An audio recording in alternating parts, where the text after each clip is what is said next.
ఈ వీడియోలో మనం ఆధార్ కార్డ్ని ఎలా డౌన్లోడ్ చేయాలో చూద్దాం. ఇంతవరకు నా ఛానల్ని ఎవరైనా సబ్స్క్రైబ్ చేయనట్లయితే please subscribe to my channel. మనం బ్రౌజ్ ఓపెన్ చేసి అందులో మై ఆధార్ అని క్లిక్ చేయండి. ముందు వచ్చిన ఫస్ట్ లింక్ మీద క్లిక్ చేయగానే మనకి ఇలా ఓపెన్ అవుతుంది.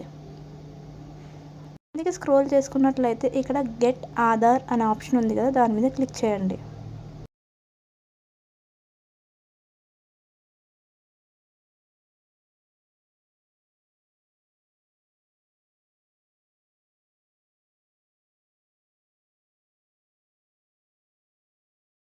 గెట్ ఆధార్ ఆప్షన్ మీద క్లిక్ చేయగానే మనకి ఇలా కొన్ని కనిపిస్తాయి. కొన్ని స్క్రోల్ డౌన్ చేసి ఇక్కడ డౌన్లోడ్ ఆధార్ అని ఉంది కదా, దాని మీద క్లిక్ చేయండి.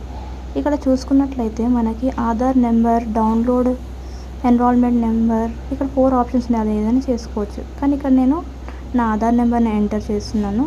దాని తర్వాతకి ఇక్కడ క్యాప్చర్ ఇచ్చారు కదా, దాన్ని ఎంటర్ చేయాలి. ఎంటర్ చేసిన వెంటనే ఇక్కడ సెండ్ ఓటీపీ అనే ఆప్షన్ కనిపిస్తుంది కదా కింద, దాని మీద క్లిక్ చేయండి.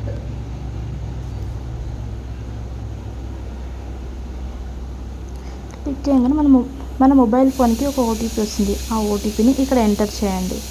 ఎంటర్ చేసిన తర్వాత వెరిఫై అండ్ డౌన్లోడ్ ఉంది కదా, దాని మీద క్లిక్ చేయండి. అంతే, మన ఆధార్ కార్డ్ డౌన్లోడ్ అయిపోతుంది.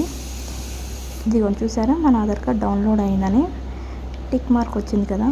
ఇప్పుడు మనం ఏం చేయాలంటే ఇక్కడ ఫైల్ని ఓపెన్ చేసిన తర్వాత మన నేమ్లో ఉన్న first 4 letters capital letters enter చేసి దాని తర్వాత మన ఇయర్ ఎంటర్ చేసి ఇక్కడ డౌన్లోడ్ అని నొక్కాలి.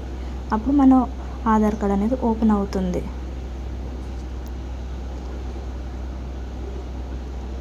చూసారు కదా, మన ఆధార్ కార్డ్ డౌన్లోడ్ అయిపోయింది. ఇట్లా మనం ఇంట్లో ఉండి మన ఆధార్ కార్డ్ని డౌన్లోడ్ చేసుకోవచ్చు. Thanks for watching. Please subscribe my channel.